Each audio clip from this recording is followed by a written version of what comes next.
Here we are. Hello. Aloha. Hey, Johnny. Hey, what's up, man? How are you? I'm good.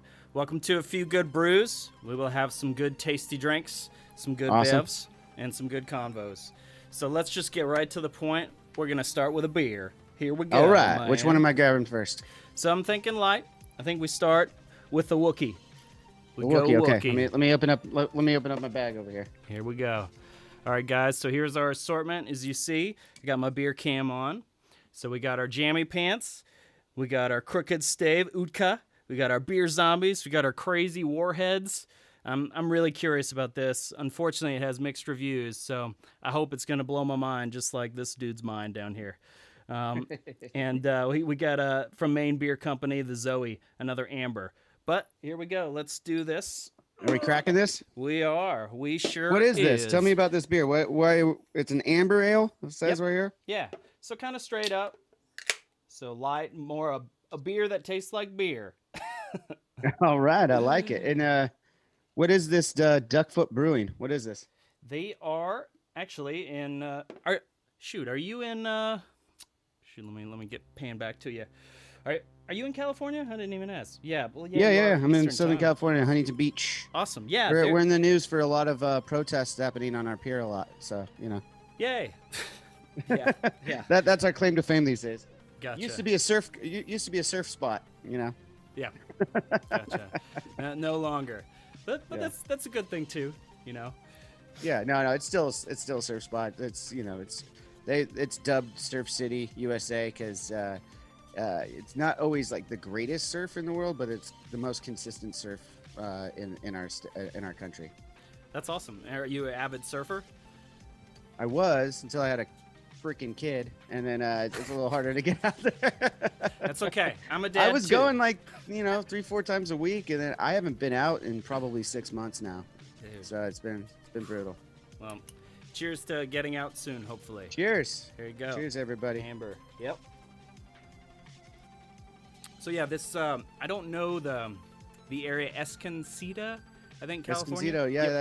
that's LA County. Okay, awesome. Yeah, it looked like it was kind of between San Diego and. Oh LA. wait. Yeah, if it's in between San Diego, that's not LA County. I'm mistaken. Okay, gotcha. A little south. A little south. Oh, so it's south of where I'm at, actually. Okay. Yeah. Okay. I was thinking of what am I thinking of? Encino. Encino is LA. It's Okay. that's San Diego County. Yeah. Okay. I'm back now. Yeah, geography class. Here we go. Yeah. I didn't know that was gonna happen. So this is San Diego. Uh-huh. Over there by, Stone and Lagunitas probably. Yeah, I think so.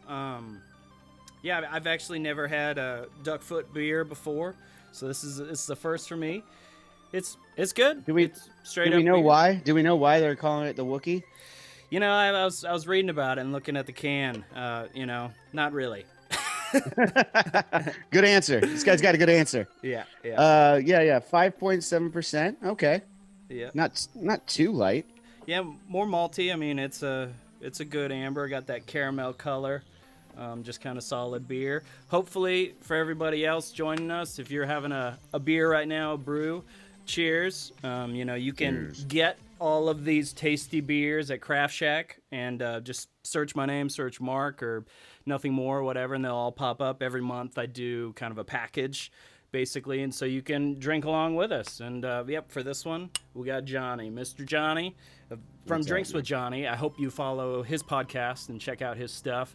I just watched some of the ones with Super Jaime guy. That was cool, Doug man. Benson, yeah. That was a fun one. That one we just did. That was actually this week. We dropped that episode, and never met the guy before. Just a fan, reached out and was like, "Hey, you want to be on the show? 420 special." We recorded it a week before, but we released it on 419, and he's famously known for the amount of marijuana he smokes. So Yes. yeah, it was a lot of fun. I got a little high with him too, and I don't get high that often. I'm getting high more and more often these days. I don't know why, but I just turned a leaf and I'm like, you know what? Fuck it. I'm going to get high. It's legal here. All right. Yeah, you're right. Yeah. But I digress from that because, It was just a really fun chat with him. Like before I even know he was coming on the show. Have you seen the Netflix The Last Blockbuster, the documentary? Yes, yeah, he was on that too. You're right. Yeah, Yeah, that he was an was. incredible episode. I hope everybody else watched too. Yeah, that was so much fun, man. Because it's so nostalgic. I'm like watching it and I'm like remembering all the times I'd go to Blockbuster. I mean, I had a best friend that's Yeah. literally what we would do is we'd walk over to the nearest Blockbuster and like pick out 3 or 4 horror movies to watch that night, you know.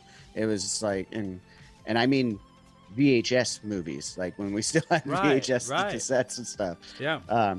Yeah, and then he went out there. It was his idea to fly out there. I thought it was the producer's idea. Oh. I come to find out he was like, "Hey, so is one of us gonna go actually visit this place?" And they're like, "Oh, that's a great idea." So then he flew himself out there to Bend, Oregon, and I mean, I love that thing. I mean, he's That's cool. hilarious and super high me. And then of course he had a cameo in Friends. I don't know if you're a big Friends fan. I grew up watching Friends, and I still to this day I got HBO Max kind of just for Friends. I watch it every night, so I see him pop up there, and I was like, yeah, there's Doug Benson. Look at that guy. That's so cool. That's awesome. Do you get to talk to him about that on that episode? Yeah, we did a little bit. We played a little bit of a trivia game. I made up a movie trivia game. He has his own podcast called Doug Loves Movies, and he does like some trivia movie stuff on there too. So I figured it was kind of on brand if we did a little game. He kicked my ass. Oh no, I'm sorry. No, it's okay. It's okay. That's what I do the show for. A lot of people talk to me behind the scenes and are like, "Oh man, you let that guy like walk all over you." I'm like, "That's what it's supposed to be." I'm interviewing him. I'm having a chat with him. Like it's his show or her. It's his or her show. That's what I'm trying to put. In the wrestling world, they call it putting someone over. So I'm trying to put over these guests and make them look really good. So that's what happens. Gotcha. All right. So on your show, do you specifically have like a drink of choice that's like for each episode, basically like a cocktail? No, it's kind of different every time. Sometimes we don't even drink, to be honest. I mean, guys like Doug Benson is just predominantly smokes. Yeah. And then there's other people that I've talked to that are dead sober. Yeah. So obviously we don't drink during those episodes. I think a lot of the stigma behind my podcast because of the name is that it's such a drinking show. Yeah. And it involves drinking, don't get me wrong, but it's really Drinks with Johnny was just a catchy title that me and my wife came up with when we were at lunch one day. And I was like, Nice. That's it. That's the name. That's awesome. But it's more about the conversation, and it's become more about the conversation. Originally, when I started the show, it was just going to be a web series on the Avenged Sevenfold YouTube channel. Okay. And I was just going to make cocktails and actually play some bass riffs. And that was going to be like, okay, I'm going to make a Mai Tai. Here's a Hawaiian bass riff. I don't know, something like that. And Nice. that didn't pan out. We never actually did anything like that. I ended up just like bringing friends of different bands over before we started this live stream. Your Hell or High Water. B Sal, very good friends. Hell He came over and we made a New York sour, and I had never had a New York sour before. And I was like, hey, what do you want to drink? Of course, he says a New York sour. I've never even heard of a New York sour, and now I have to go figure out how to fucking make this drink. Oh man. And Yeah, it came out great though. everybody. He turned me on to a really nice drink. Okay. Yeah. What is it?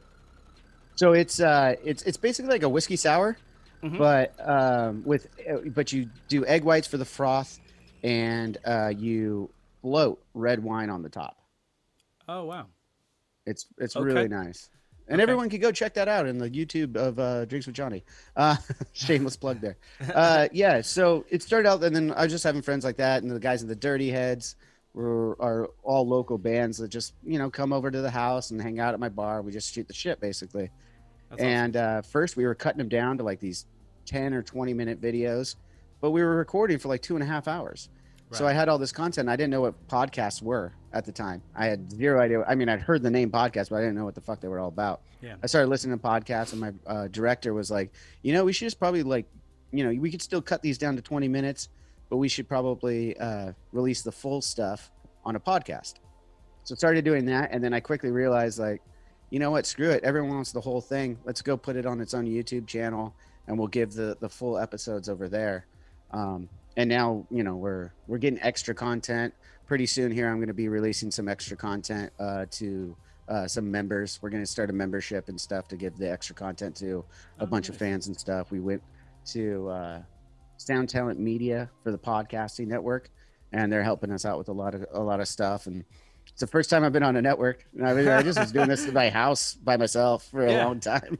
Yeah, dude, congrats. And now, yeah, thank you. Yeah. And now, I'm having fun with it, man. The silver lining over the last year has been things like this. We can do Zoom. I don't always have to have them in Southern California because, as you know, you pass through Southern California, it'd be a little difficult to get a lot of these actors and comedians and people of all different walks of life.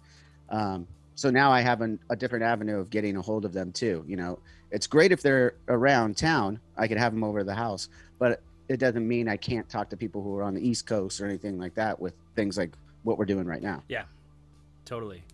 Yeah.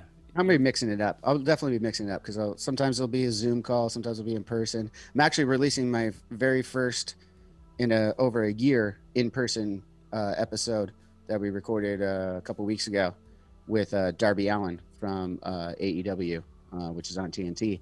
And he came over to the house a couple weeks ago with his whole posse. Man, he rolled in and I was like, oh shit, I didn't know you're bringing everybody. And we had some fun though. We had a lot of fun though, man. That guy's wild. He's a skater kid. So he really like looks up to like the Jackass stuff. And we tased and pepper sprayed one of his brothers and just like went gnarly. I made sure everyone signed a waiver first. Yeah. That's funny. Did you really? Like, you really got them all to sign? Oh, hell yeah. No, they're at my house and we're like fucking beating the shit out of them. I don't want them coming back. He never would. We're really tight now. He was on an episode, season 2 of Drinks with Johnny with his wife, Priscilla Kelly, back in February. And then this was a repeat of him. He was like, I'm in town, man. I'm like, cool, let's go do another episode. I was like, it's probably frowned upon right now, but I'm vaccinated. Let's go for it. There you go. That's cool, man. Yeah, I want to take a few good brews, and as soon as we start touring again, do kind of the same type of thing, because you have those hangouts, that'll never happen again. You know what I mean? Yeah. It's like, when am I in Calgary? When am I, anywhere in the world type of thing, hanging out with this dude or this gal, and go ahead and capture it, especially because of beer these days. Just the amount of breweries is just stupid. And awesome.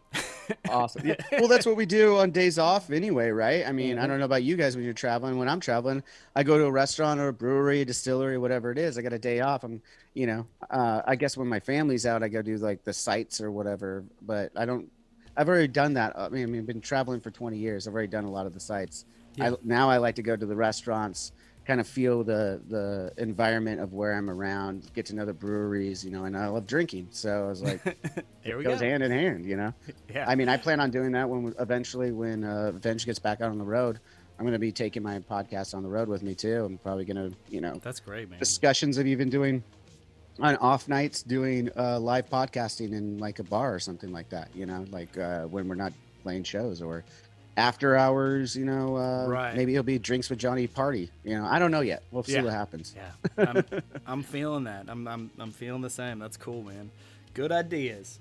All right, I'm gonna have you pick the next one. What you feeling? Oh, I gotta pick it. Okay, let me look at all of them. I didn't even look yet. Okay, no worries. I got this cooler bag. Oh, because I don't have a fridge in my studio. I don't know why. Here, show it again. I'm gonna have to fix that. Oh, my cooler bag, yeah. Yeah, it's a nice fancy cooler bag. It helps me a lot. Helps me a lot when I'm golfing. Oh, nice. Let's do. I got a nice one too. No. We're gonna do that. Oh, nice. There we go. There you go. I was gonna go straight for that hazy, but I think that's what this one is. The beer zombies. Ale. Let's see. Yeah, the zombie is that, but ooh. You got a 9%er in here. What the fuck are you trying to do to me, Mark? Dude, this one's a 10.5 too. I got a family to hang out with after this, man. Hey, man. Party. Party time. What is go. this? Well, you could Oh, share. let's go with the bottle. Let's go with the Okay. bottle because it's also an amber ale. It is. You're right. Let's So let's let's do it. keep it in the same vein, right? So yep. So cheers to Maine Beer Company. I've had several of theirs before, and nothing too crazy from them that I've had, but everything that I've had is really solid. Okay. Really tasty. So they're from Freeport, Maine. Maine Beer Company, straight up. Getting crazy with that beer name. Yeah. They really went out on a limb there. Yeah. So if you don't have, you can't do the ring trick or whatever. I don't know about you, but I got my my filthy as fuck. Oh, there you go. Drinks with Johnny beer opener, That's which you can awesome. find at drinkswithjohnny.com.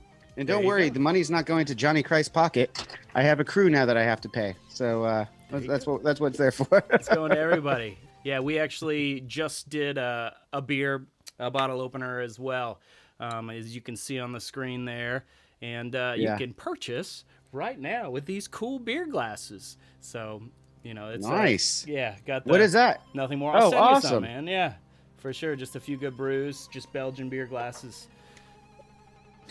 But yeah, I went with pints on mine, so I just have pint glasses like Oh, this. good. Yeah, I'll grab a pint too. I got my wife got me this cool Bears Beats Battlestar Galactica. For sure. Okay, there you go. I never got into Battlestar Galactica. No? I mean, I've seen a couple episodes here and there, but I never Yeah. I never delved into it. Is it something I need to get back into? I mean, I couldn't tell you. I was more coming from the Dwight reference, and from The Oh. Office and everything. there you go. Bears Beats. Cheers. Let's Yeah. try it. Cheers. Ooh, hoppy. It's solid. Yeah. Yeah, this It's guy's- it's a little more than the last one, but still in the same vein. Yeah, definitely more hop forward. Let's see. It's good though. It's solid. If you like beer that tastes like beer, drink Maine. That's awesome. What is beer supposed to taste like if it doesn't taste like beer?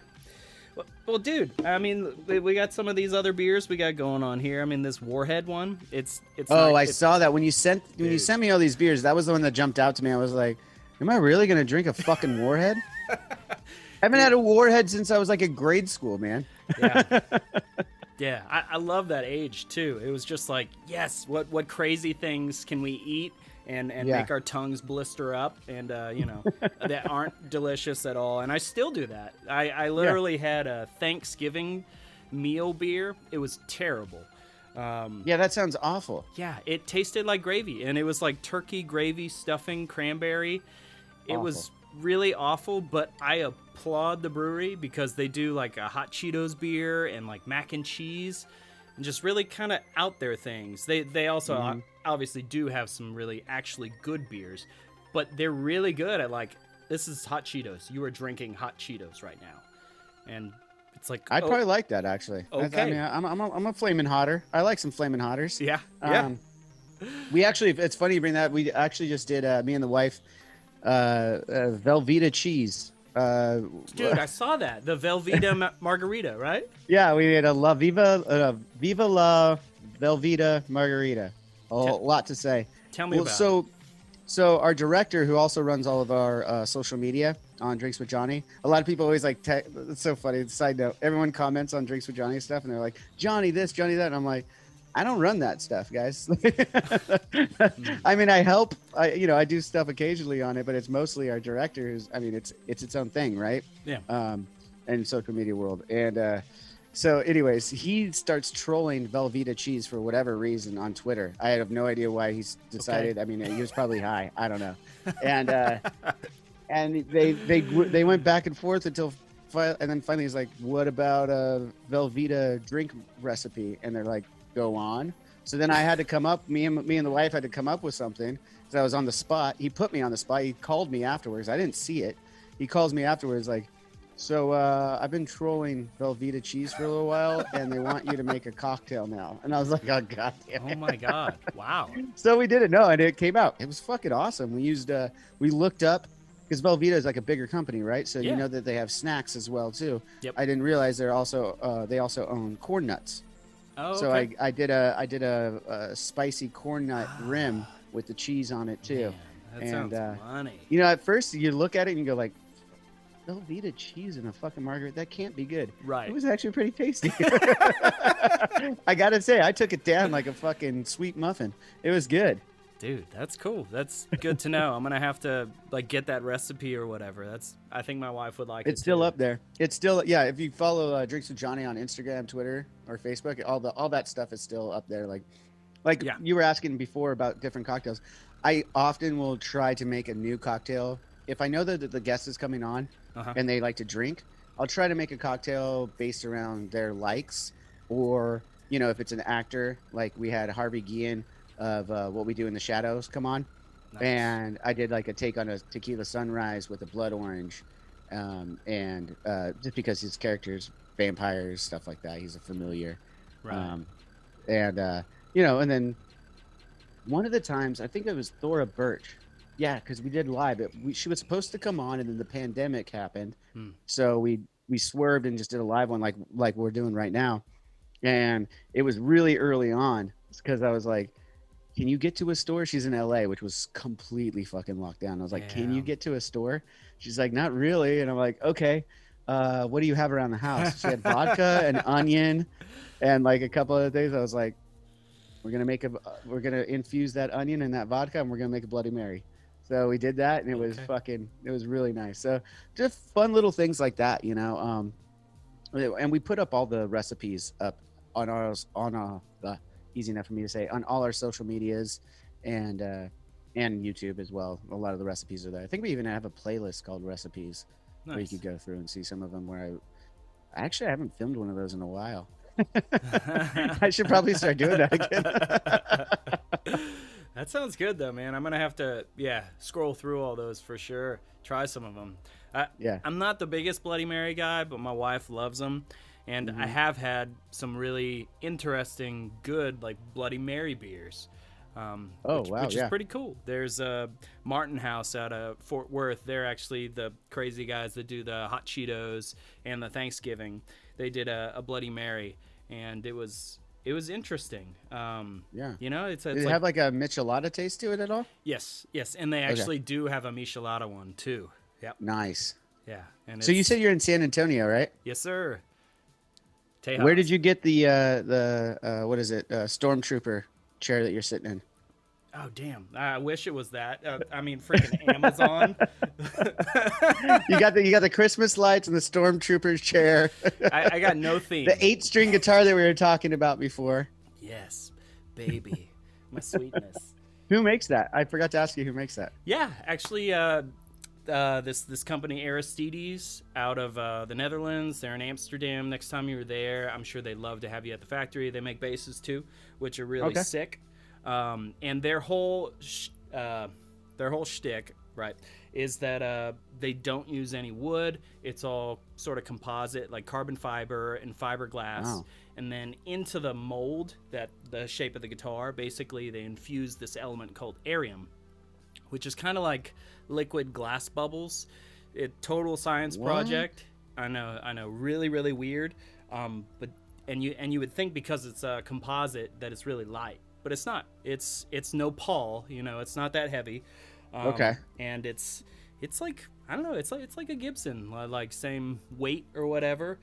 And man, they shred, they play great due to weather and everything because they're not wood, they don't warp really. They're not adjusting to it. Yeah, okay. Gotcha. But they're really cool. They only use like high-end stuff, and they're kind of pricey. But fortunately, yay, we play in bands, and you got the hookup, huh? Oh yeah, I have like 7 of them or whatever, nice. which are amazing company. If you're into guitars or basses, please check them out. Aristides, really, really cool. Actually, my next guest next month, Phil. From A Mice and Men is an Aristides artist as well, and he's gonna be on next month. One time I said hi. It's been a minute since I've seen some of those guys. Well, it's been a minute since I've seen anybody, I guess. But I mean, yeah, nice. Have you seen them with Aaron singing and like just singing and not even playing bass? I haven't actually. The last time I saw them, I mean, I think I was home. And for whatever reason, on DirecTV, I was able to watch one of the festivals. I want to say Rock on the Range. and they were out there, and he was still playing bass and Hmm. and screaming and Nice. doing his thing. But yeah, I Yeah. think that was probably 4 years ago though. I don't really know. Right on. I'm bad with time, man. There's so much going on in the world. It's no worries. Yeah, dude. They are. It's a breath of fresh air just seeing him tear it up. Especially Mhm. like we toured with him when he was singing and playing bass, and it's always refreshing to me to see a bass player just ripping it up, doing both. Because it's the total Geddy Lee, it's the Paul Yeah, McCartney. no, Yeah, absolutely, yeah. yeah. One of my favorites of it, two of my favorites actually, Les Claypool and Fat Mike of NoFX, and obviously Les Okay. Claypool of the million things that he does, and famously of Primus, Okay. all-time greats. I had Fat Mike on the show, and he was talking to me about all that though. That's He cool. was, he was telling me about his technique as a bass player, which was so funny because he's never done that before. Like no one, he's a punk rocker, and he's just like, I just fucking do what I do, and I'm like, no, bass player to bass player. I know you're not just doing what you do. You have a technique, Yeah. and he told me about it. He's self-taught, and he cool. showed me stuff. Like he was in the studio. We played golf last month. He was in the studio showing me, grabbing my son's guitar. My son has this tiny little guitar over here that's in my studio, Nice. and because everything I have has is all drop D, and Yep. it has Floyd Rose on it. So I was like, dude, I'm not taking this apart just to put it into standard for you. So Yeah. here's my son's guitar, and he's sitting there playing new No Effects stuff for me that they just went into the studio for, that they're working on right now. And he was like crazy. singing along and doing stuff. He's like, I can't remember the chords, because he's learning. He's like making up all these new chords. It's insane. He's just going out there, and like the way that he's writing. I can't wait for the new album. Their album just came out, and he's already got like 40 fucking new songs. And yeah, he's the stuff he was showing me. I was kind of boggled. Like, I was like, you're a punk rocker, dude. Like, that's really technical chords. Like, Yeah, what, yeah. and the way that he's finding melodies over them too. And then, he's never playing the same chord twice. He's doing like 16 chord progressions, Oh, wow. and it's really cool to see. That's um, cool. That guy work. progressive nature kind of in punk rock. That's neat. Mm-hmm. Okay. Yeah, no, it's really exciting. Like, he's sober as of now, so Props to him. Yeah. Cheers to yeah, that. that's good. Cheers to that. Cheers to that. No, he was over here looking at my bar, and he's like, oh, if I wasn't sober, I could get into so much trouble over here. White knuckling. He's like, when I'm not anymore, I'll come back. And I'm like, Oh, okay. What does that mean? I don't know. I'm like, just stay sober as long as you can, man. Right. He's yeah. a good dude. He's become a good friend, and he's a really good dude. That's cool. That's really neat, man. Yeah. That's interesting you say that about punk rock, just because it's like, Joey Ramone, and it's like, oh my God, I think he's one of the best bass players, and it's very different. It sounds like a lot of guitar shredding, but it's not. You know what I mean? And it's just a really different style, and to me, it's like totally influenced that punk melody, like within a lot of bass playing and whatnot, which is really cool, and something I think that gets overlooked a lot. Yeah. It's like even all the Green Day stuff, like early Green Day, like, good Lord, I loved how busy the bass lines were, and like, Oh yeah, Mike's a fucking phenomenal bassist. One of the inspirations I had when I think the first Green Day song I heard was on Dookie. What was it? What's it called? Super famous one with the really. Yeah. I can't remember the name of the song right now, but everyone knows that line. And I was like, "What the fuck is this?" I never heard anything like that before, and yeah, became a huge fan. Met Mike actually in England. We're at like one of the That's cool. Ring Awards or some shit like that. Yeah. And at the time, he was working on being a stand-up comedian as well. And he was telling us his jokes and stuff. They were pretty fucking good, man. He were backstage and he was like telling us some jokes. I was like, so you play bass and you're funny? That's fucking awesome. Yeah, here we go. Let's do it. Yeah. Wow. That's neat. Would never guess that. No. I mean, I don't know if he's still, I haven't talked to him in years. I see Trey every once in a while. Trey's good friends with our singer, Matt. So I see him every once in a while. But I think I met Billy like once, just in passing. But definitely haven't seen any of those guys in a while though. But yeah, Mike's a funny cat That's cool. for Man. sure. That's awesome. Yeah, good. They're all good people. All Yeah. really good people. Yeah, I appreciate the good bass player. They're always overlooked, you know. So it's cool, and they deserve. Well, thanks for all the having me on credit. the show then too. Dude, You know. absolutely. So, cheers. Thank you. Speaking of cheers, let's. Sometimes if you don't toot your own horn, there's no music, right? There you go. That's awesome. So You ready for another one? Yeah, I am, man. So we're gonna change it up. So I am really excited about this jammy pants. Actually, Okay. My older brother's like a ridiculous beer dude, and I'm a crazy beer dude too. But this is an awesome sour that I've heard nothing but amazing things about. Guava, boysenberry, black currants. All right. You're gonna have to school me on sours. I've only had a few of them, and Okay. I got to be honest, they're not usually my favorite. I'm more of an IPA guy, but Okay. my wife loves the sours. So I mean, There you go. I'll try anything once, as they say. Nice. That's good. That's the attitude to have. All right. And I don't mean just with alcohol. I mean, I'll try anything once. All right. I'm gonna get one of those Thanksgiving beers, even though it is alcohol. Yeah, and there send you it go. your way. Yeah, just for that. This is actually so I only had 2 of my new glasses. This is actually my old pint glass. This is the Nice. first design that we did. Okay, I cool. still have a few of them left, but yeah. Very cool. Yeah, go to drinkswithjohnny.com maybe. Oh, that or wasn't supposed to be anywhere. a shameless plug, but yeah, let's do that. Whatever. Yeah. Go snag one. Beer glasses are Let's cool. cheers, man. Cheers. Yep.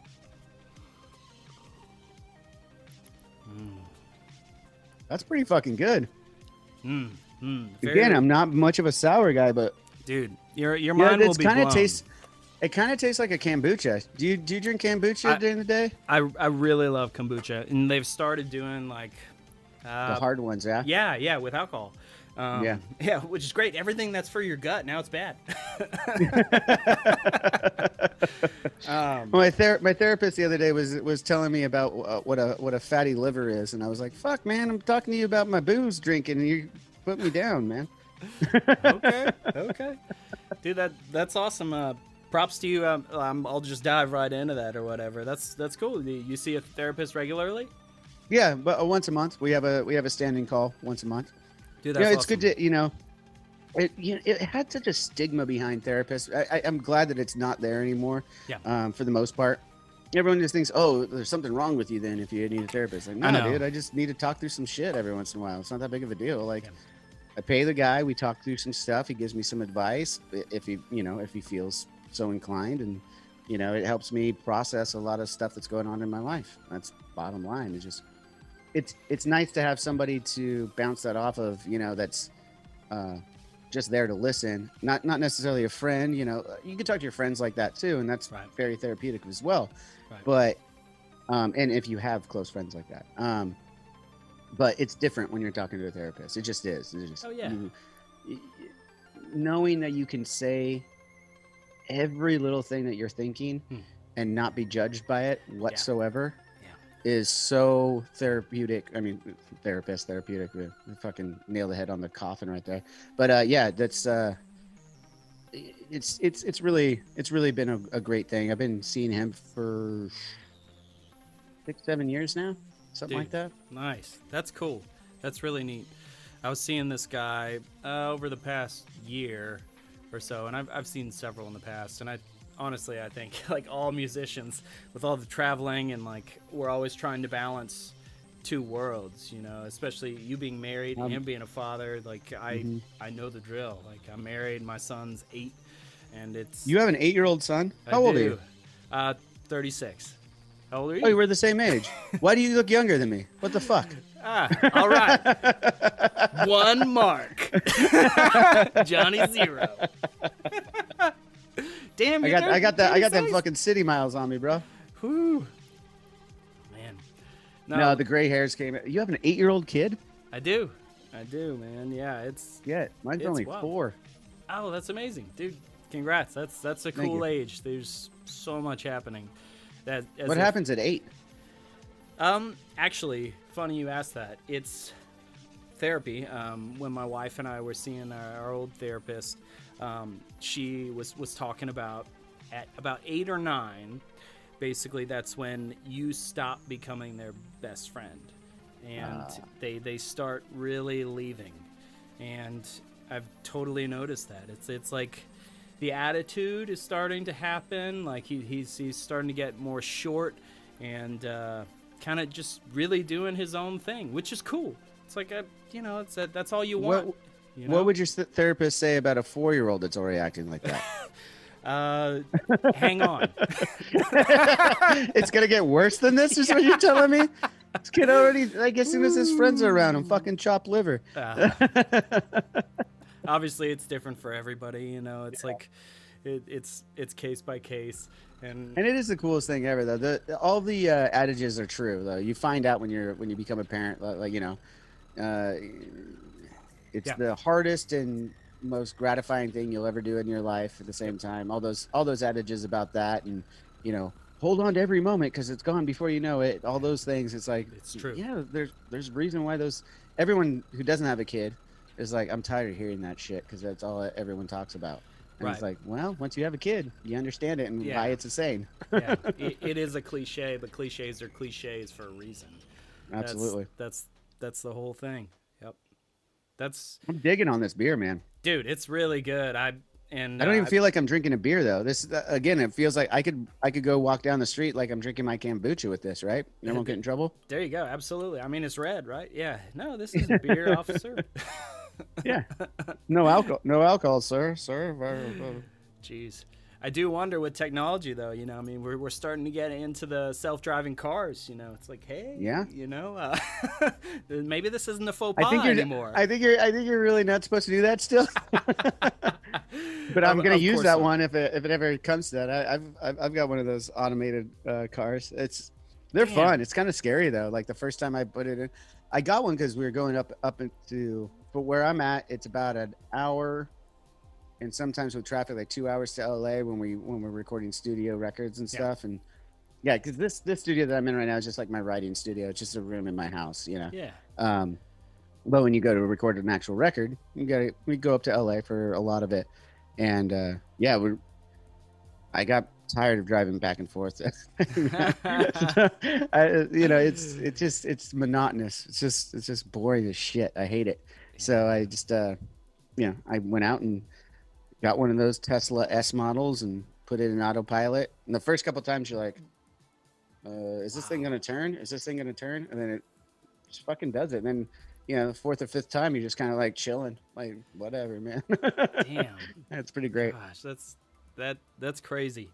So I'm on the back end of that, but I haven't been. Well, more and more cars now. I mean, that was when I did that. It was probably 5 years ago when we were doing the stage. Okay, yeah. But yeah, I mean, when did that record come out? Good question. I never remember. People ask me sometimes, like, do you remember this record and when this came out? I'm like, no. Yeah, they tell me like B-side tracks and stuff, and I'm like, well, I don't fucking remember any of that shit. Nice. But yeah, it was whenever the stage was. I think we released that in 2016, maybe. Yeah. Sounds about right. By the way, that Exist track, I think that's my jam. The thank you so much. 16-minute craziness. It's fucking wild, I'll tell you that much. Yeah. It was wild to record too. Yeah. Man, that was there's some hellish days in the studio getting that one done. But yeah, it's fun. It's challenging to play, but it was really fun. I mean, putting together what Sin and Zachy did at the beginning is, you're a guitar player, like what they did on the beginning of that song is just fucking complete insanity. Yeah, it's intricate. I've always appreciated that about you guys. It's like a good sci-fi movie, you know what I mean? It's like we're gonna go out there for a while, and a good sci-fi is like, oh man, this is amazing, like recently, Stranger Things, it's like, oh, this is amazing, and it's doing so well. It's like when a sci-fi is done right, not saying you guys are a sci-fi band or anything like that, but how you can appreciate great Rush songs, you know what I mean? It's like the attention to detail. It's really, really cool and something to be respected. And thank you. I feel like on this record that we're gonna release here in Golly, I don't even know. We're taking forever, but it's going well. Yeah, we're in the same boat, man. Every other post that I put out on social media, there's at least fucking a handful of the same fans, which I love you guys. I know you're passionate. Yeah. When's the new album? Like, It's always that question. I it's know. always it's either where's the new album or come back to Brazil, please. And it's Nice. like That's awesome, dude. Yeah, which I Sao love. I love Paulo. hearing that. Don't get me wrong. Like, I mean, the fans are the reason why we're here, right? But Yeah. at some point, you're just sometimes some days are better than others, and some days are worse than others. And you sit there, and you look at it, you're like, come on, man. Like, it'll come when it comes. Like, what do you want me to fucking say? Yeah. It's ready when it's No, ready. we've been working on ours since 2018 when we got off the road. Jeez, So- I don't feel as bad. No. We could have a little bet. I guarantee you, your album comes out before ours. We'll see. I mean, neither of us are Tool, so there's that. Not yet. We might end up being by the time we actually fucking finish this record. Wow. No, we've been working on it. We just have a little bit. We have not a little bit. We have a bunch to finish it up. So Yeah. we'll figure it when that happens. Everyone calm down. It'll happen. Don't worry. But when that happens, then we'll be looking at a tour and stuff like that. So That's cool. To just dive in a little fanboy or whatever, how do you feel like, or where these songs kind of come in? Is it like just like the next chapter of you guys? like is it like it's even more ridiculous, or it's like it's just straight up? Or you have some of both? It's loaded. That's a loaded question because it's a loaded album. I mean, it's just Good. that's about as much as I can really divulge about it. Is that it's loaded, man. It is the next chapter. It is all those things you just mentioned, but all packaged into one thing. It's just and not even one thing. I mean, an out. What is? Consume an album these days, like not just a single, is like crazy, right? But I mean, the whole entirety of the album, it's just loaded, man. It's just fucking loaded. Yeah. No, I hear that. I feel like my answer would have been the same about our stuff. It's like we have our odysseys, and we kind of have a few like bangers or whatever that are just kind of like get to the point, but we're still kind of techie at points, and I've appreciated. Well, yeah, I mean, you got to be techie with that fucking 8-string fucking composite guitar you got back there. Hey, that's right. Yeah, he likes you. Yeah. I'm actually looking up at let me grab this real quick. No, I'm not gonna grab it. It's too hard. It's too short. So I have this guitar that Brian Sister Gates gave me, and it's a Freddy Krueger. Hold on, I'll actually grab it. All right, we gonna see it, everybody. I can reach it. That's the problem. Oh. Yeah, no, I'm not gonna reach it. I have to go get a stool. Oh man. I just teased you guys for no reason. Doesn't that fucking suck? Oh yeah. Too bad. Yeah. He wanted to see it all. No. Hey, well, I'll send you a picture later. You can send it to your fans. All right, how about that? There you go. Yeah. That's cool, man. Is it just aesthetically kind of crazy, or what? It's what's a Jackson. Deal? It's a Jackson V, and there's actually a Freddy Krueger figurine on it with the claws and everything. I'm looking at it right now. It says Freddy on the Jackson. Nice. There's Nightmare on the next to the knobs. The knobs are all Freddy knobs. Like when he's coming out of the pizza in the the third one? Yeah. It's sick, and it plays really nice too. But I kind of leave it up there as more of like a look, don't touch thing. But just a piece of art type of thing. Yeah, I've only played it a handful of times, but when I have, I'm like, I have to tell Sin, I'm like, dude, this guitar might play better than your signature that I used to play.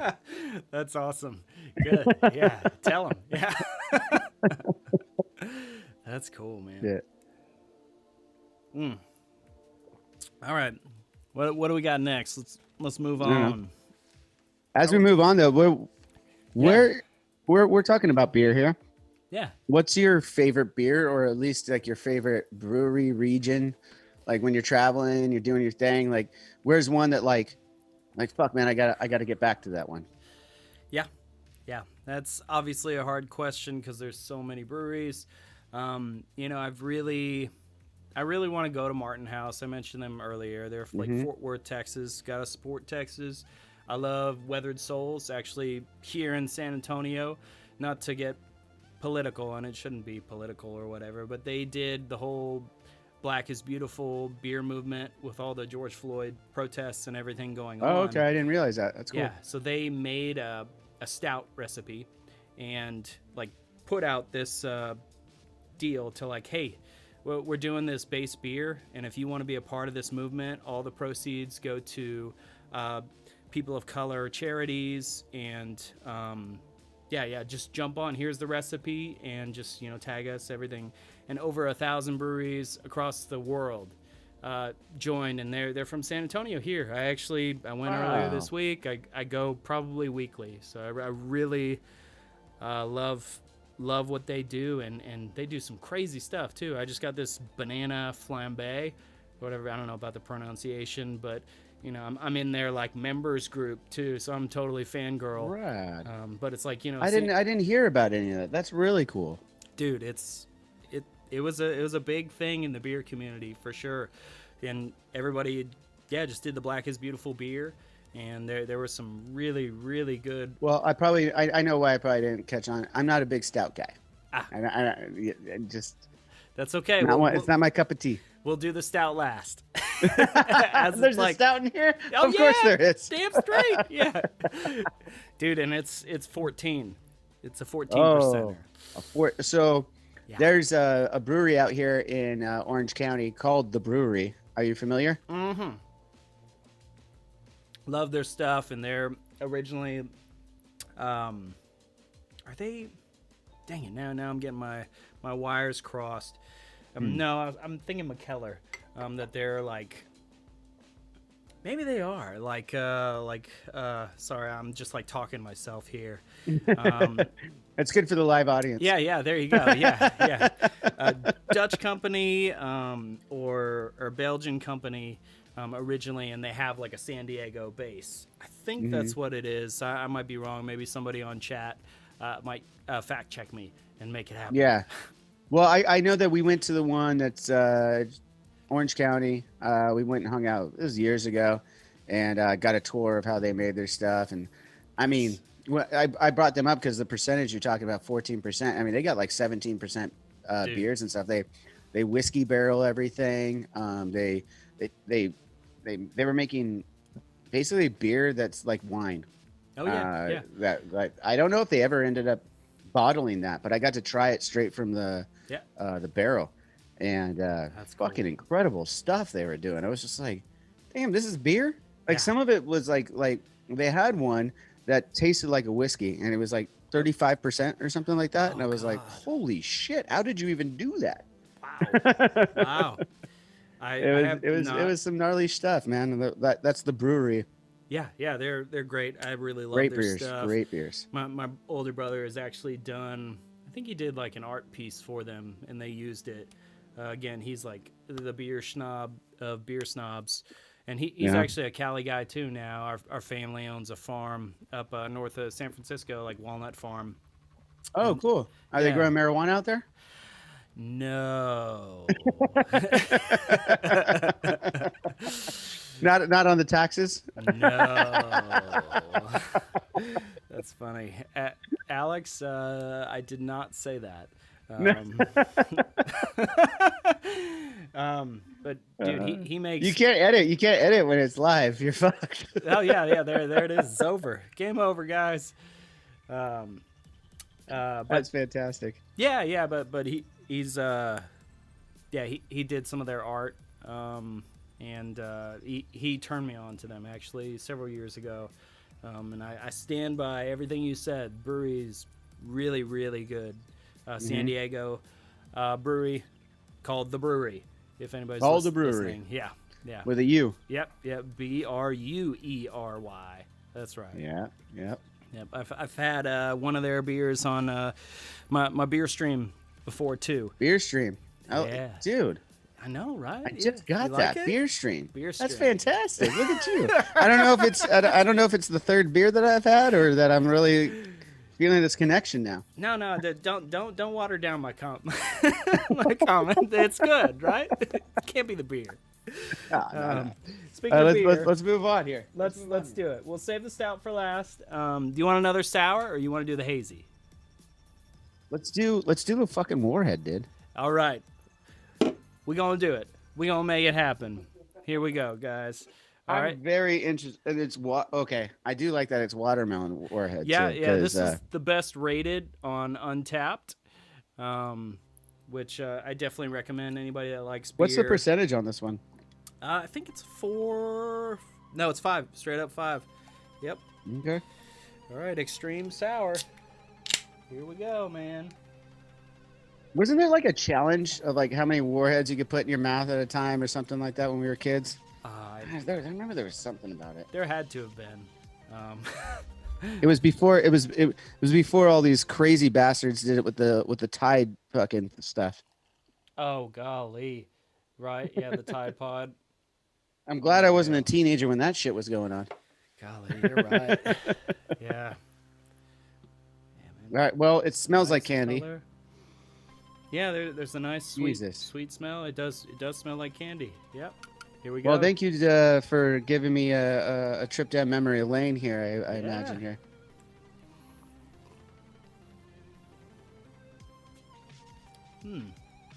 I think it's good. Man, they've gotten some hate. Like whenever I put out this post and they had the lineup of beers, like I don't know, people were kind of hating on them. I think it's pretty good. I think it's absolutely delicious if you like sours. It's lollipop almost like, Yeah. I mean, here's the thing about it. I could tell you already after one sip. I couldn't have too many of them. I'll put it that way. It's super rich. Like you want like one maybe. Yep. And I'll tell you, the person who loved this is my wife and probably my son, but he's only 4, so I won't let him drink it for another couple of years. But it tastes like a fucking Warhead. They nailed it. I mean, yeah. Anyone who opened this thinking it was going to be something different, shame on you. Right. Like if you see a Warhead and you're like, oh man, I wanted it to taste like beer. Like, okay, well you're an idiot. Right. Yeah. No, it's a little acidic, and I don't know. Being 36, a fellow 36-year-old, 84 represent. 84. That's right. What month were you? December. I'm a Sag. I got you by a month. That's why I look older. Talk to me in a month. There you go. November. That's awesome. Nice, man. That's cool. Yeah, but I was gonna say, the acid reflux. I don't know. It's weird. That's a good call. And I got a lot more drinking. I got to finish up, so I'm gonna have to clean my palate. I did this whiskey tasting. I'm now officially a whiskey judge apparently. Dude, congrats. Guy Fred. Oh, thank you. This guy Fred Minnick, who has a whiskey podcast. Love Fred. I did one of these with him. Oh, you did? Yeah, Fred's a great dude. He's such awesome. a great dude. Yeah. So he had his Ascot Awards for the last 2 weeks, and I, being me, I procrastinated, and now I have to try I think I got 25 whiskeys left to taste, and he's like, I did it live 2 days ago with him, and just the first 5, and he's like, you're already a fan favorite in my chat here because you're actually drinking it. And I was like, oh, was I not supposed to? Huh. Okay. Everyone else, all the other judges are journalists, been to school for this kind of stuff. And I'm just, I just love whiskey. Yeah, I travel. So I drink.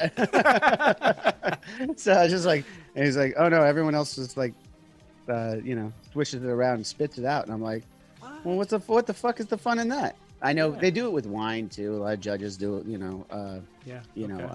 what are they called? Why am I drawing a blank? Sommeliers. A lot of the sommeliers do that. Yeah. So, but I was like, fuck that. You gave me a bunch of really good whiskey. I'm gonna try it all. I'm gonna have it. I'm gonna go for a heater on this one. So I tried 7 the other night. I got 25 more to go, and I'm supposed to turn in my notes by the end of the day tomorrow. Oh. So. Are you kidding me? Jeez. Well, I'm not helping you. Well, no, technically I shouldn't be drinking anything before it because they wanted a clean palate. I'm just be like, hey, if you wanted a clean palate, you asked the wrong guy. You know what I mean? You got to do those tonight? Yeah, I'm gonna do some of them tonight. Maybe finish it up tomorrow. I don't know. Mm-hmm. We'll see. We'll see how far I can get into them. Right. Yeah. That's quite a few. Damn. That's Right. cool though. I'm gonna have to say that's enough of the sour for me. Yeah. Fair enough. It's good. Don't get me wrong. I'm not knocking whoever this brewery is. It's exactly what you would expect out of it. Yeah. I like it, but I can't drink too much of it. It's just like I'm not a sweet guy, and like although it's a sour, it's just like like the Warheads where there's sourness to it, but it's wrapped in sugar. So it's like Yeah. I'm moving on. Yeah. It's definitely sugary. Definitely a lollipop. Like you really do get the Warhead. So yeah, no, it's say everything you would expect it to be. Yeah. Props to Artisanal. And to all those haters, if you were expecting something different, that's on you. Yeah. Tisk. Yeah. That's awesome. All right, what are we doing next?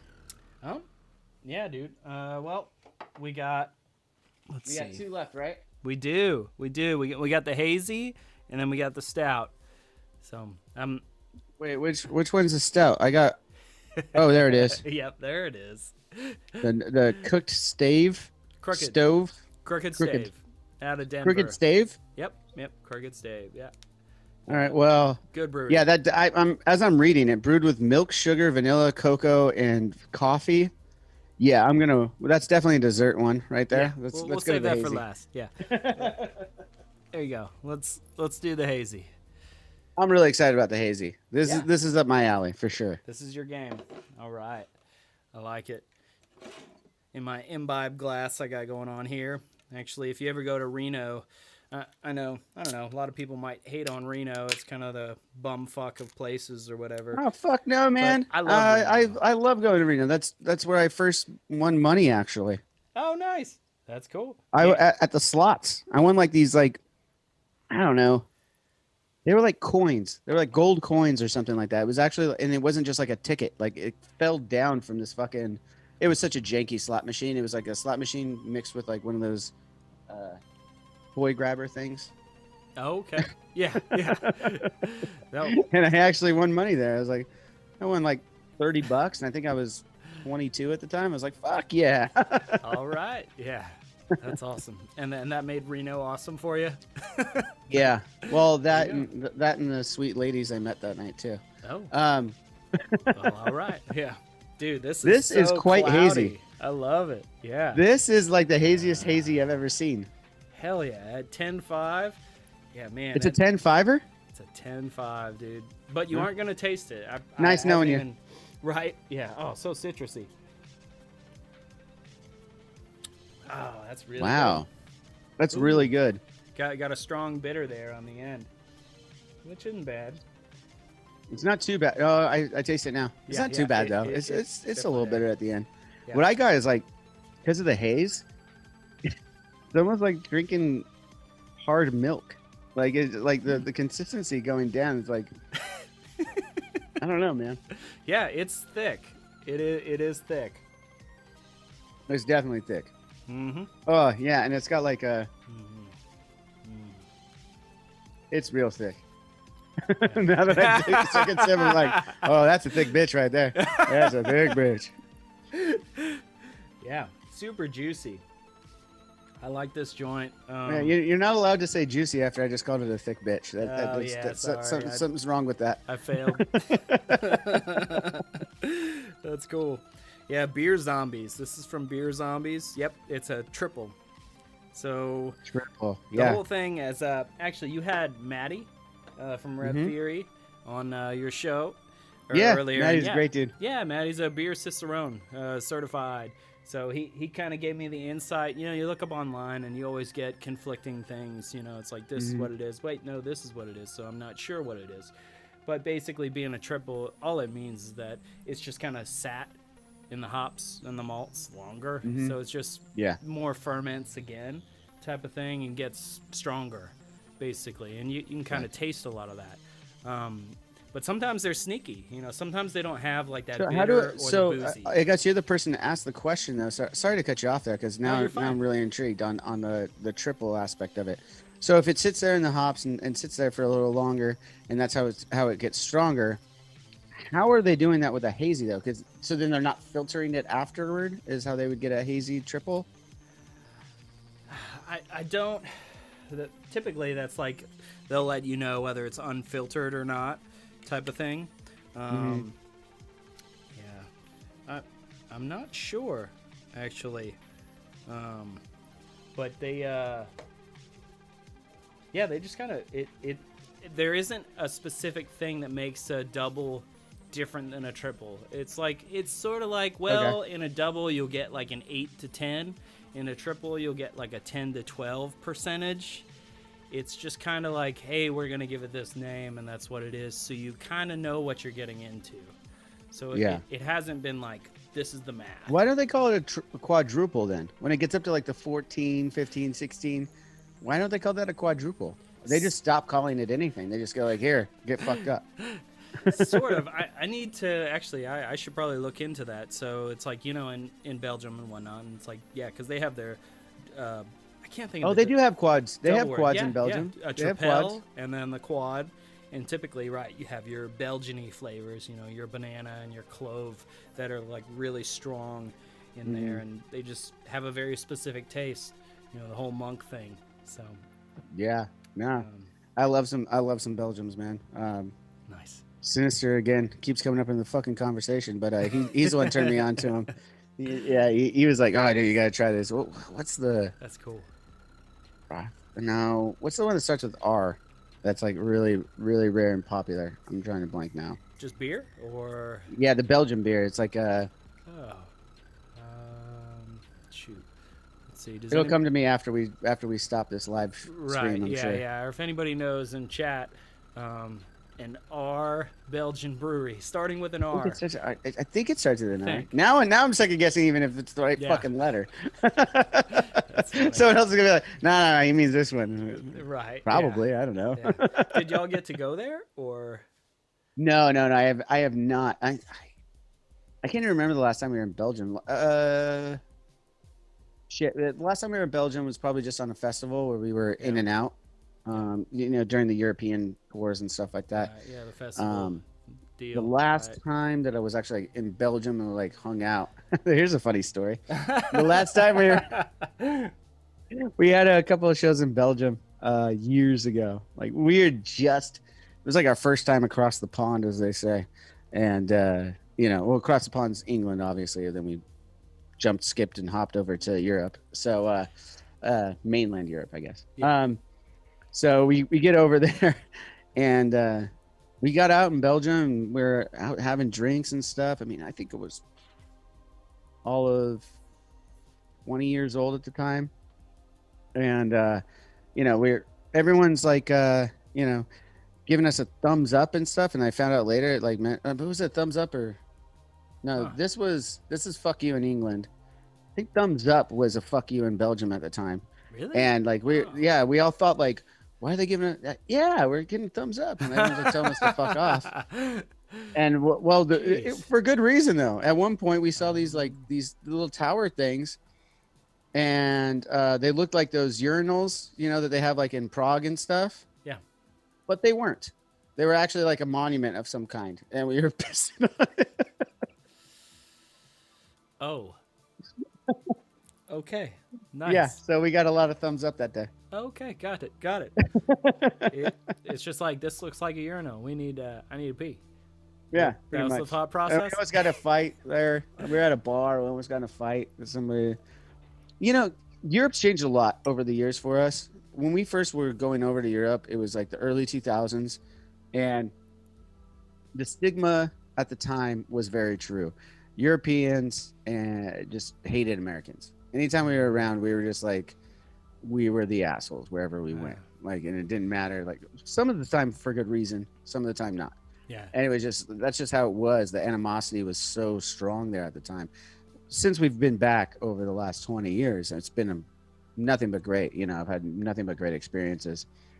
I guess a little bit of it probably too is we were more in the outskirts of the main cities, which could be said about America too.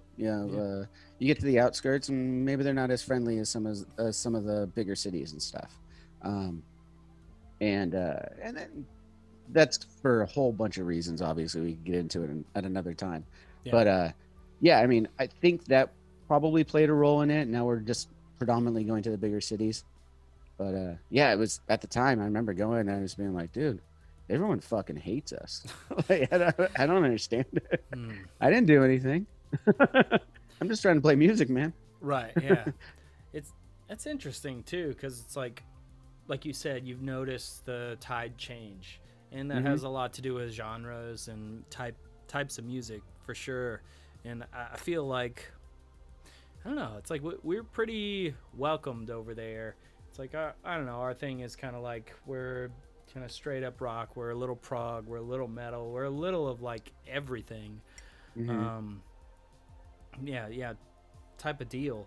But yeah, fortunately, we never got the thumbs up. You know what I mean? Not in that way. You didn't get this in England either?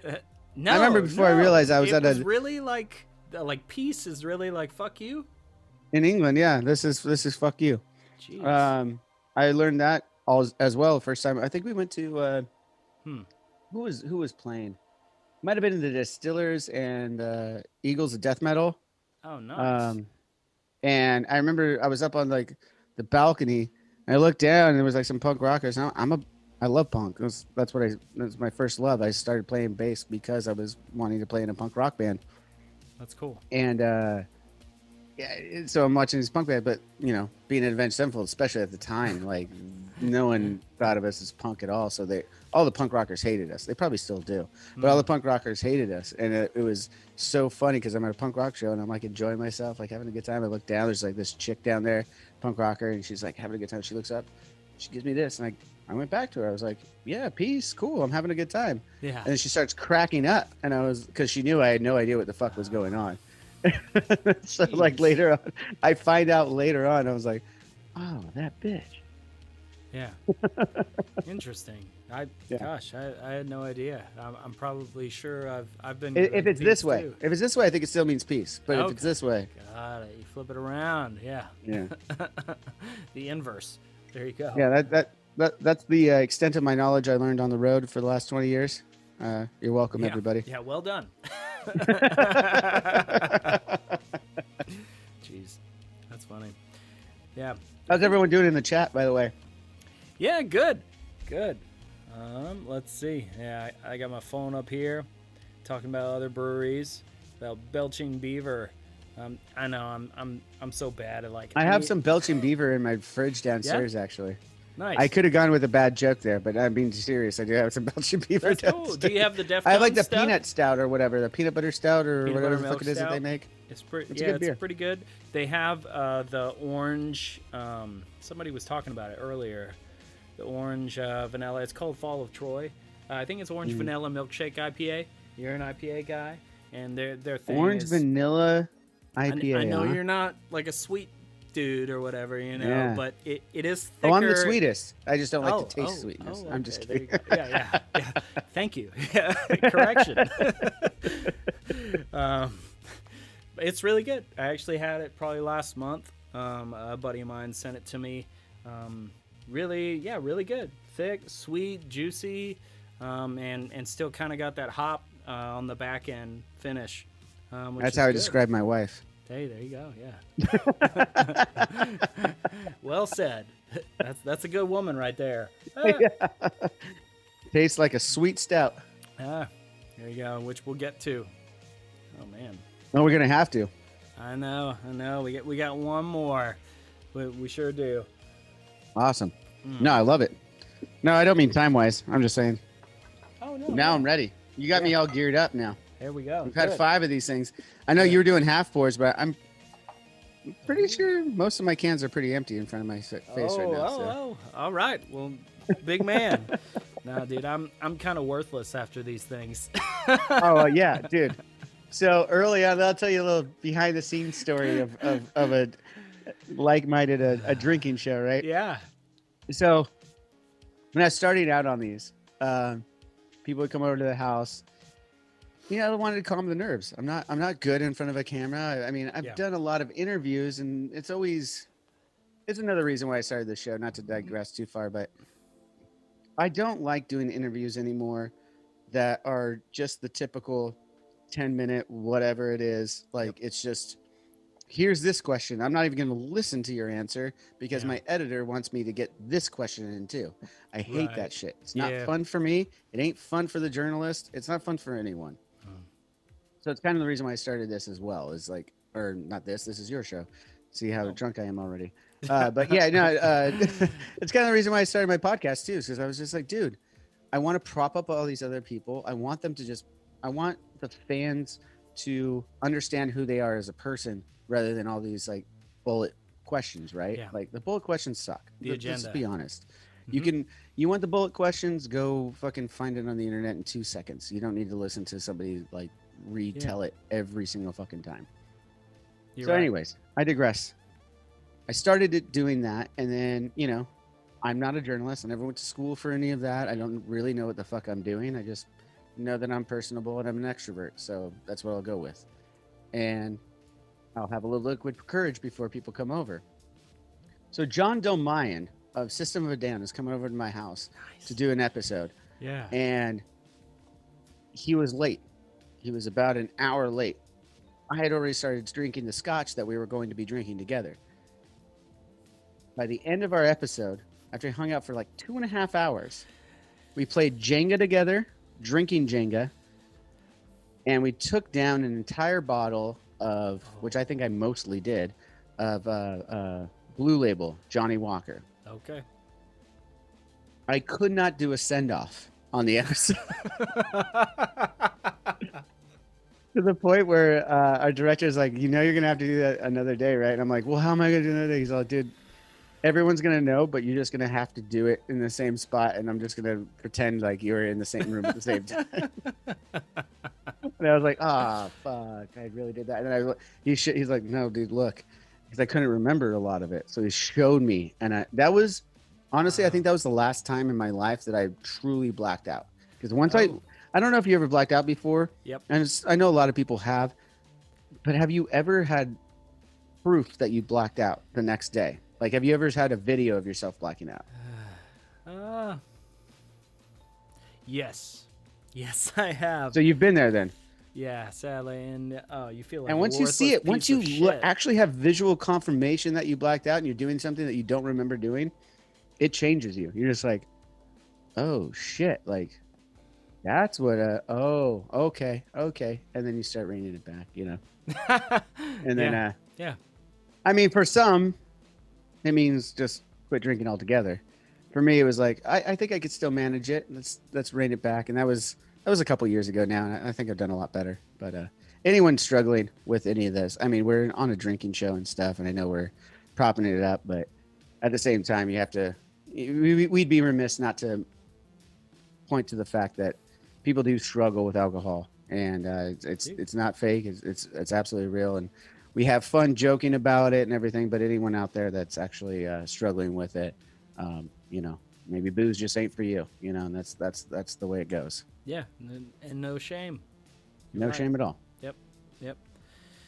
Yeah, it's a weird thing to kind of touch on that or whatever, like blacking out, and that's why I don't drink Jaeger. I don't know if you still do, but I feel like, you know, I do. So for a long time I didn't. This is actually funny because for a long time I stopped drinking Jaeger, and it was partly because of that, but like, you know, my palate grew with me. When I was in my 20s, Jaeger was so easy, and it goes down so smooth. Yeah, you'd have fucking 10 shots back to back, and you're like, whatever, you know, like, because it just goes down so smooth. And actually, when I bought my house, my first house ever, I bought it in 2008. My realtor, as a gift, gave me a Jaeger machine. You know, the cooling. Oh, yeah. At freaking, what are those German festivals where they have it all in the dressing room area and everything? Yep. You know the one. So I had one of those in my house. Yeah. And needless to say, Rock'em Park. Sorry. You have one in your house. Yep. Anyway. So I had one in my house, and I was in my early 20s. So needless to say, it was a bad move. But I will say, so I was just taking shots before, but then I became friends with Chris Santos, the celebrity chef. He's on Chopped and everything like that. He's got he's got a bunch of. He's a big metalhead, big metalhead. That's So cool. I'm sure you guys will cross paths if you haven't already. Um, and I had him on my show for like a week straight. We had Robert Trujillo, Lizzie Hale, Jimmy Josta. I think that was it, and then just us two. So yeah, we did like a charity run for like a week doing these live kind of things, and he's the ambassador chef for Jägermeister. So he cooks with it, he makes drinks with it. So he was walking me through these cocktails, and I was like, man, I don't really like Jaeger. Like we're on the phone before, and I'm like, man, I don't really like Jaeger. He's like, trust me, I'll make you good drinks. I was like, cool. So he made these drinks, and then Jägermeister sent me out some shoes, some bottles, and everything. And like, I was like, all right, well, if you're not just taking shots of it to get blacked out, like, if you're gonna make an actual cocktail with it, but I just had no idea. It has such a distinct flavor. As anyone who's ever had it, Right. I don't even leave it to the celebrity chefs of the world to figure out how to make a cocktail out of that, because I couldn't do that. But what he did, I mean, there's this new Jägermeister, was it called cold brew? So it has like kind of a coffee flavor to it too. I think it's actually really good. Yeah. Gotcha. Yeah. Interesting. That's really cool. I mean, literally to not really like, polish a turd or whatever, but I'm sorry. You're really going for that Jägermeister sponsorship, aren't you? Oh yeah. Nothing more. All the way. Jaeger, we love you. And Mythbusters prove it. You can polish a turd. It's still a turd. Wait, was that an actual Mythbusters? Dude, it really was. You should totally watch it. It was really fucking funny. They tried to polish a turd? No, they didn't try to. They did. And it was this. I gotta stop this interview right now. I gotta go watch this right now. That's fucking amazing. They polished a fucking turd. Of course they did. Those crazy bastards. They did. So I gotta have those fuckers on the show. That'd be a good conversation. Hell yeah, yeah, that'd be really cool. I would definitely watch that. Yeah, but yeah, I am intrigued to try a Jaeger drink that's not a Jaeger bomb.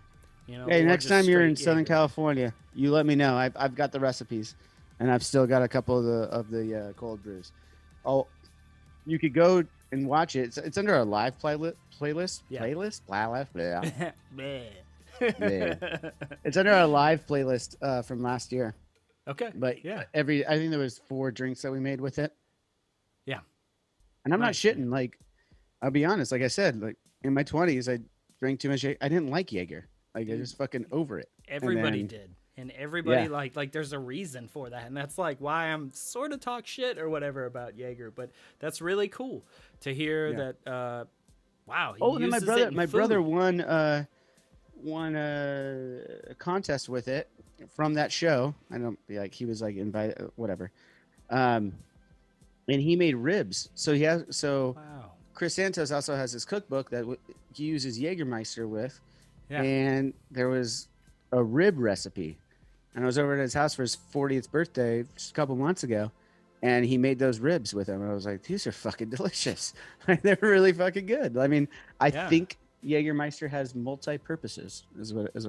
It might even be a cleaning solution. I don't know.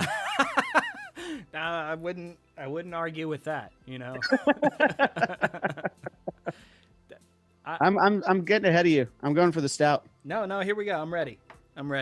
I was going back to the Warhead. I wasn't done with the What makes this a Russian Imperial Stout? A white Russian Imperial. Oh, okay. So it's gonna be more like the dude abides. The dude would probably like this one. Oh man, yeah. Hey man, his dudeness, Duderino. Yeah. Hell yeah. Funny story about that was the late great Jimmy Sullivan, my best friend in the whole fucking world. That's cool. Me and him would watch. Dude, I've done this. Are you gonna play a drinking game to have a White Russian every single time they have a White Russian? Oh no, but that would be fucking an amazing game. No. We did the Big Lebowski. Yeah, we were big fans of, and we'd go around when we were traveling. A lot of Matt would go golfing on off days, and me and Jimmy would go bowling because yeah, we golfed a little bit, but not much. And then we're like, yeah, let's just. Those guys are gonna learn how to golf. We're gonna become pro fucking bowlers just because it's the most random thing we can think of to do. That's awesome. We were watching the Big Lebowski and stuff, and Yeah. we'd go out there. We'd order White Russians at fucking like 11 o'clock in the morning and just bowl. He got pretty good. I never got any better. Like it just never really worked. Stay the same. Barely breaking 100. Yeah. There you go. Yeah. Dude, but we'd watch that movie a lot, and then, you're in the bus, DirecTV comes on, you're watching it on regular, broadcast, not on your DVD or anything like that. And they have like those overdubs for the bad language and stuff.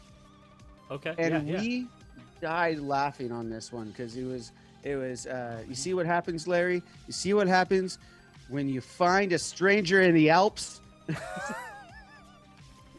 Find a stranger in the Alps. Wow. The line is fuck a stranger in the ass. Wow. Find a stranger in the Alps. And I was like, that was brilliant. Like those times, like I want to talk to some of these overdub guys because they're in the studio doing that and they're coming up with shit and they're like, oh dude, this is really funny. Like I would love to be in that room when they're like, we got to make this made for TV, and like they're coming up with lines to put over. Oh, that's got to be so much fun. Yeah. I want that job. Yeah, that's a good idea.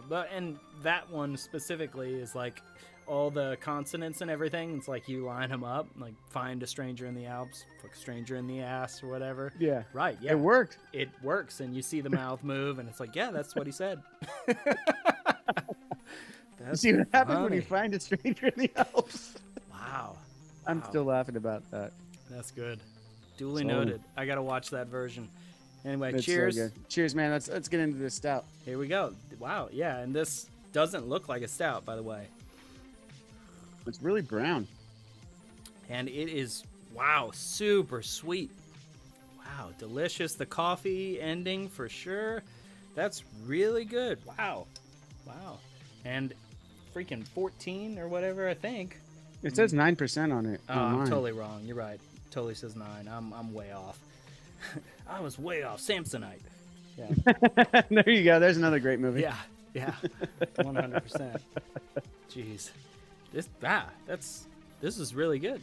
It's good. I've fallen in love with golden stouts lately, and that's kind of what this reminds me of. Okay. Basically, it's everything about a stout that's awesome, which I feel like you would like, but it's not as heavy, and it's not as like offensive in the chocolate, the coffee, the like smokiness. It's just lighter, but it still has a lot of the stout like flavors and everything, which is really good. Yeah, I mean this is not bad. I mean, as I said pretty much at the top of the show, I'm not a big stout guy. I mean, I think the only stout is Guinness considered a stout? It's just as kind of its own thing. Yeah, Guinness is a stout for sure. Probably one of the OGs, Yeah, I love Guinness. Don't get me wrong, I love fucking Guinness. But when they get all these extra flavors on it and they get a little thicker and stuff, it kind of takes me out of it. Yeah.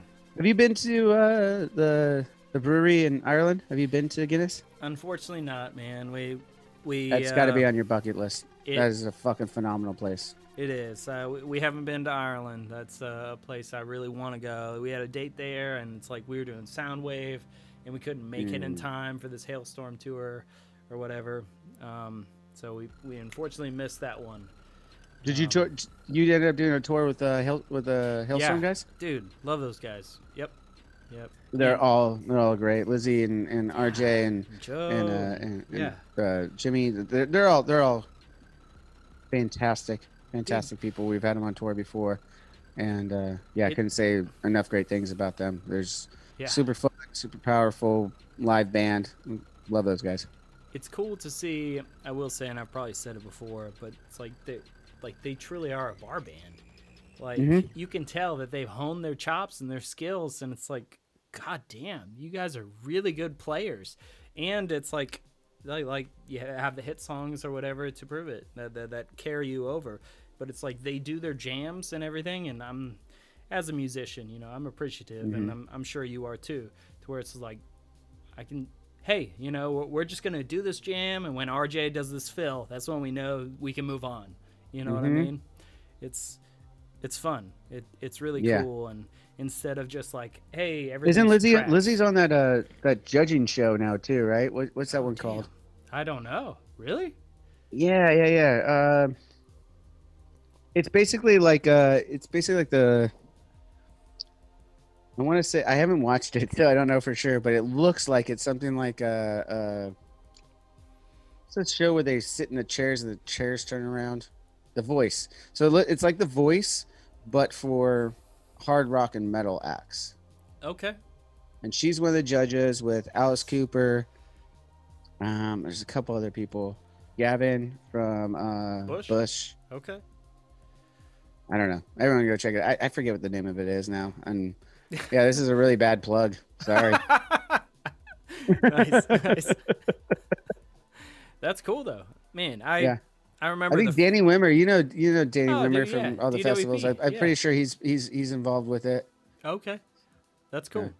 That's good. I've always appreciated Danny's passion for rock music, and Danny at the Milk Bar, and Biscuit, Yeah. and like and bringing it back and doing what he needs to do to like put his foot in the door. It's like rock and metal. It's like hasn't been the thing, We've been close with Danny for years now. Obviously with all the festivals we've done with him, and us too. Great dude. Yeah, great dude. And I'm hoping to have him on. I gotta reach out to him actually. I want to have him on the show, like because everything's starting to open up again, right? Yeah. So I'm like, it would be a perfect time to talk to Danny about everything. I mean, I'm sure he's super fucking busy about it, but I could probably get him on the horn for a minute. And I think so. He'll do his Jack and Diet, man. He loves his Jack and Diet. Yeah, for sure. absolutely. Well, no, he's got it won't even be Jack because he's got his bourbon now.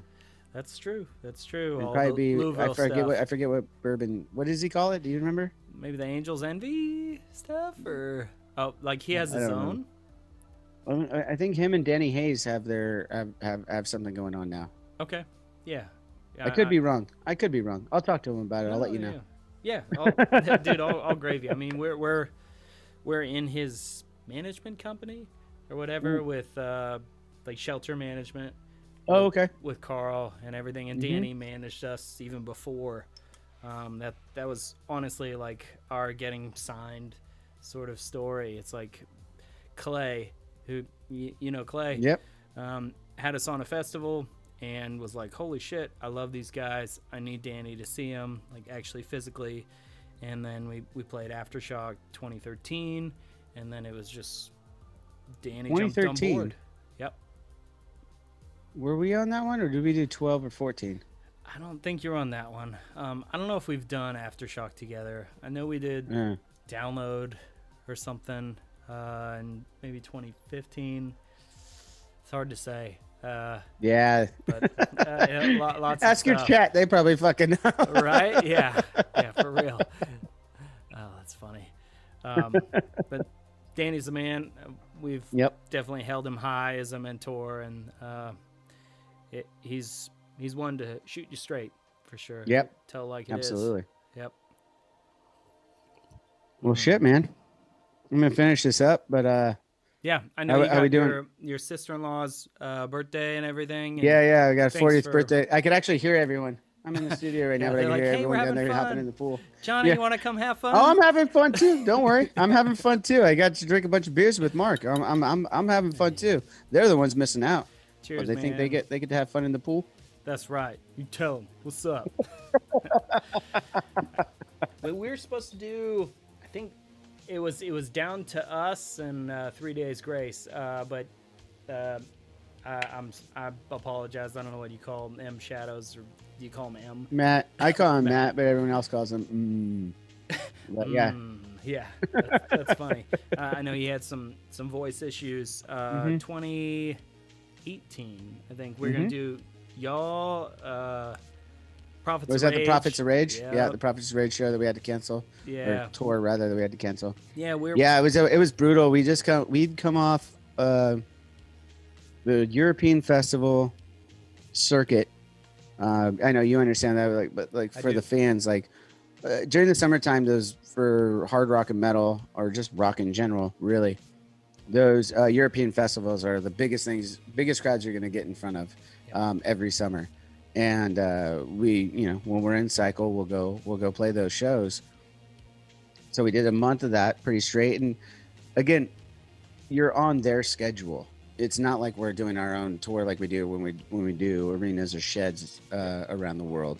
We're on a festival schedule, so when those days happen, they happen, and sometimes you're back to back on them. And we did a month of that straight, and then went right into the Metallica tour where we were doing stadiums with Metallica, and I think all of that accumulated just kind of took its toll on Matt's voice. His voice is, for the record, is doing really good now. Like he's back, everything's good. He didn't have to have surgery or anything like that.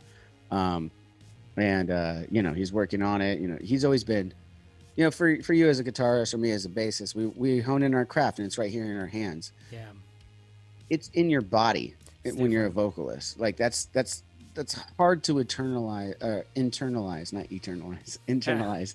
But like it's hard to really grasp that this thing that is your organ that goes down into all these other places is your instrument.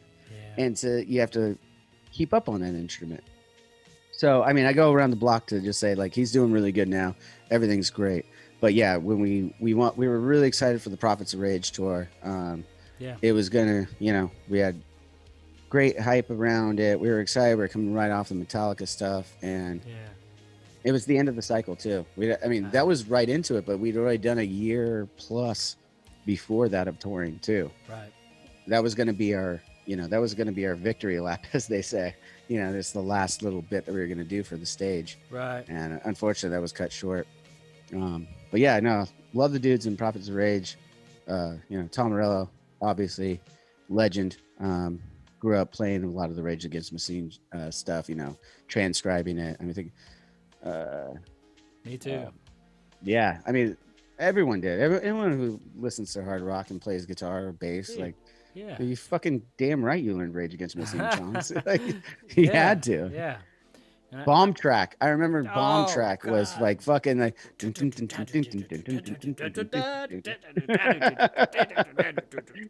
Dude, yeah. You had to. You had to learn that song. It was just. It was because when it hit, you were just like, "Oh fuck! I want to know how to play like that." Yeah. Like that was just like so much groove, man. They just had it. They had it all. Out the gate, key change, like for the riff and everything. Yeah. Super cool. I feel like what a great record. What a great Timmy fucking C record. is underrated 100%. I feel like he's the man. I really love his bass playing. It's phenomenal. For years, when I was growing up, I thought it was all Tom Morello, to be honest. I thought actually vice versa. I thought it was so bass heavy and so groove oriented. I thought he was the one that was writing all the songs. I was like, That's what it feels like.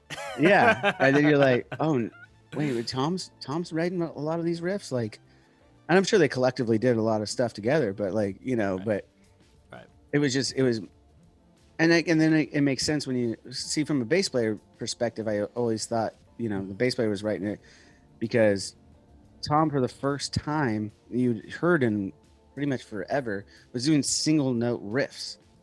And it was like, what? He's not using a power chord? What the fuck? True. Yeah. And he was doing a lot of that. And it was like, but it was still so heavy. And it was just like, he's single noting stuff. So it made sense that like, it sounded like a bass player was writing it, in a lot of respect, because you're not playing chords for the most part. Yeah. So it was pretty wild. Yeah. Legendary.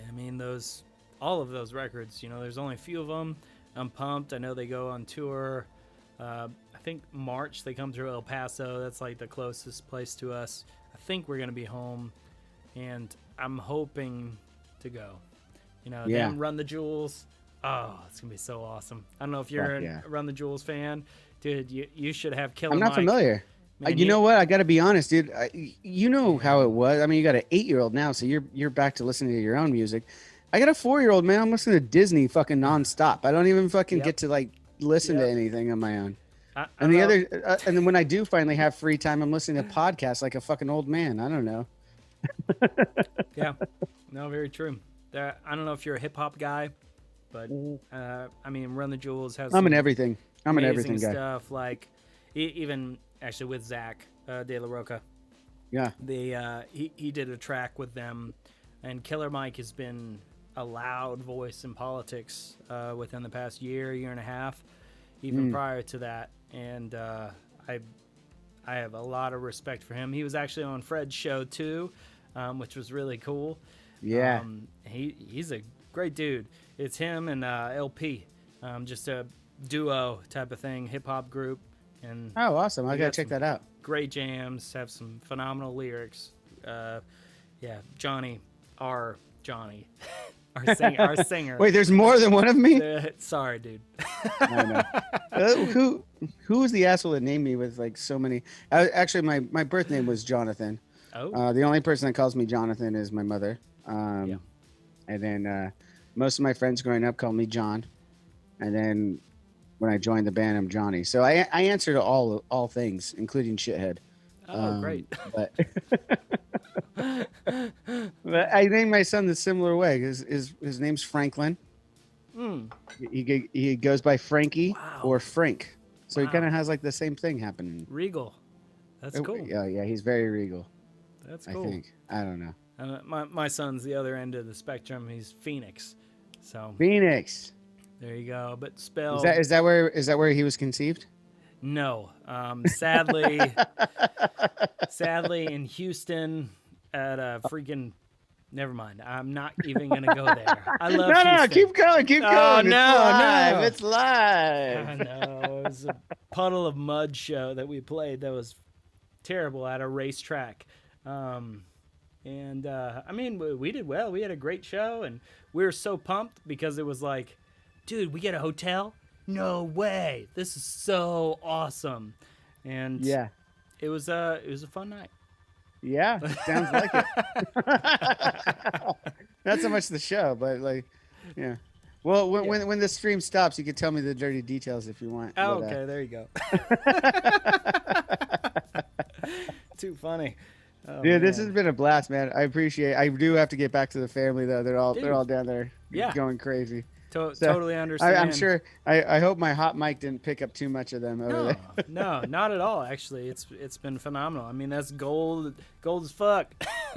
Dude, have you mess with microphones? Have you messed with Telefunkins? Yeah. Actually, I had one for a while before this guy. Which one are you rocking now? It's an Origin. What is it? I feel so terrible. Aston. That's right. Oh, yeah, Aston. Okay. Yep. It's a good mic. Yeah. Good stuff. Yeah, They I just freaking put the Telefunken sent logo me a right few of here. Yeah. Yeah. The So Telefunken like sent me some stuff before, and there was all the gray stuff, and I was like, I see on your website you got some gold mics. And they're like, well, they're more like the SM58. So I was like, I don't care. They look cool. Yeah. There you go. That's what I want, baby. Let's go. Yeah. Gold. That's good, man. That's cool. But again, I really appreciate you being on Thank you, this, man. Thanks and- for sending me out these beers too, man. Dude, really appreciate you got it. Easy. Yeah. No problem. What is Craft Shack, real quick? Dude, yeah. So Craft Shack is they're a beer distribution online distribution service. They'll send it to anywhere in the 48 contiguous states. I hope Alaska and Hawaii. I'm not sure. I don't know that. But somehow they've gotten around the laws or whatever to do so. There's other services too, but they wanted to be on board my show and everything, and they're totally down to do this monthly package thing, and it's really Awesome. cool. I've been very appreciative, and they have a overwhelmingly large list of goodness of beers and everything. So please check them out, buy more packages and stuff.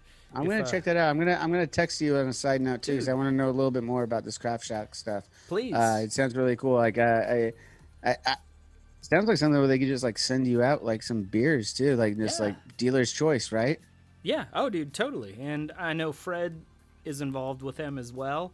Okay. And they support his show, so I don't see any reason, they wouldn't support your show as well, as far as Cool. they do liquor, Some Oh, they do liquor too. Okay, do. cool. They Yeah, do I'm definitely spirits. checking this out. Yep. Yeah, they're awesome. Just talk to Clay. Clay's the man. I Love will. you, Clay. I will definitely talk to Clay about that.